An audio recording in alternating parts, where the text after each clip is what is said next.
সীমান্তে অভিযানকালে রোহিঙ্গা সন্ত্রাসীদের গুলিতে সামরিক গোয়েন্দা সংস্থা ডিজিএফআই এর কর্মকর্তা স্কোয়াড্রন লিডার রিজওয়ান রশিদ নিহতের ঘটনায় মিয়ানমারের সশস্ত্র সন্ত্রাসী গোষ্ঠী আরাকান সালভেশন আর্মি আরসার আমির আতাউল্লাহ আবু আম্মার জুনুনি সহ ৫১ জনের বিরুদ্ধে অভিযোগপত্র গ্রহণ করেছেন আদালত।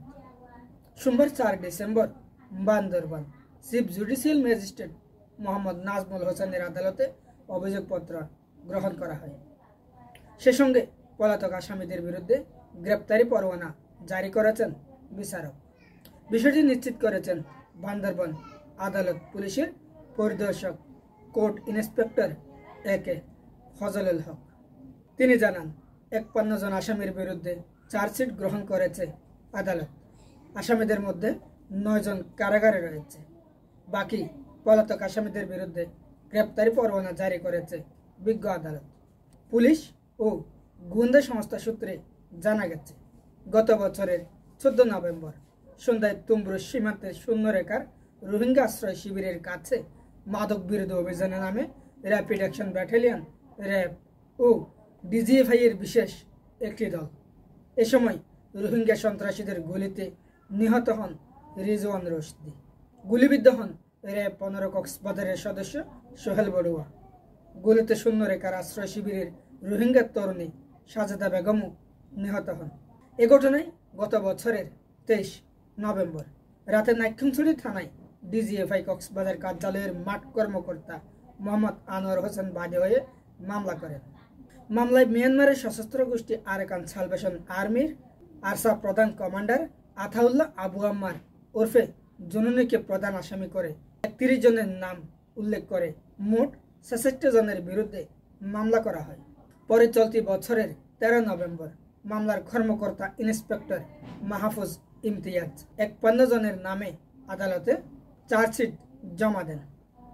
আলোচিত এই মামলার তদন্ত কর্মকর্তা মাহফুজ ইমতিয়াজ জানান, এই মামলায় ইতিমধ্যে ৯ জনকে গ্রেপ্তার করে কারাগারে পাঠানো হয়েছে। বাকি আসামিদের গ্রেপ্তারের অভিযান অব্যাহত রয়েছে। তবে আসামিদের অনেকে মিয়ানমারে পালিয়ে থাকায় গ্রেপ্তার করতে বিলম্ব হচ্ছে বলে জানান পুলিশের এই কর্মকর্তা। ঘটনার পর স্বরাষ্ট্রমন্ত্রী আসাদুজ্জামান খান বলেছিলেন, তুমব্রু সীমান্তের শূন্যরেখায় আইনশৃঙ্খলা রক্ষাকারী বাহিনীর গোলাগুলিতে একজন কর্মকর্তা গুলিবিদ্ধ হয়ে মারা গেছেন। রোহিঙ্গা মাদক কারবারিদের সঙ্গে গোলাগুলির ঘটনা ঘটেছে। গোয়েন্দা সংস্থার খবরের ভিত্তিতে মাদক বিরোধী অভিযান চালানো হচ্ছিল।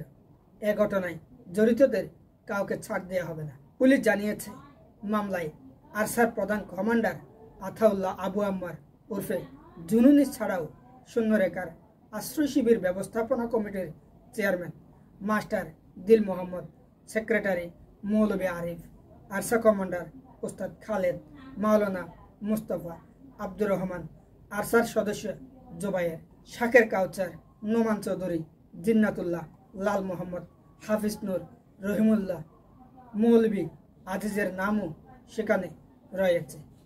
এখনো পর্যন্ত ধরাছোঁয়ার বাইরে রয়েছে এই আরসার প্রধান আতাউল্লাহ আবু আম্মার জননী। তিনি অবস্থান করছেন মিয়ানমারের কোনো এক গহীন পাহাড়ে। তবে তার শুভাকাঙ্ক্ষী ভক্তবিন্দুরা তাকে নির্দোষ প্রমাণিত করার জন্য সোচ্চার হয়ে উঠেছে। আইনশৃঙ্খলা রক্ষাকারী বাহিনী বলছে, আরসার কমান্ডার আতাউল্লাহ আবু আম্মার জননী প্রধান আসামি, যেহেতু তাকে আটক করলে হয়তো আরও রহস্য উদ্ঘাটন করা যাবে। প্রিয় দর্শক, সকালে ভালো থাকবেন, সুস্থ থাকবেন। কথা হবে অন্য কোনো ভিডিওর সাথে। সে পর্যন্ত আল্লাহ হাফিজ। এখনও যারা পেজটি ফলো দেননি বা ইউটিউব চ্যানেলটি সাবস্ক্রাইব করেননি, the Cox news TCN YouTube এবং ফেসবুক পেজ ফলো দিবেন, সাবস্ক্রাইব করবেন, সহযোগিতা করবেন। ধন্যবাদ। আসসালামু আলাইকুম ওয়া রাহমাতুল্লাহি ওয়া বারাকাতুহু।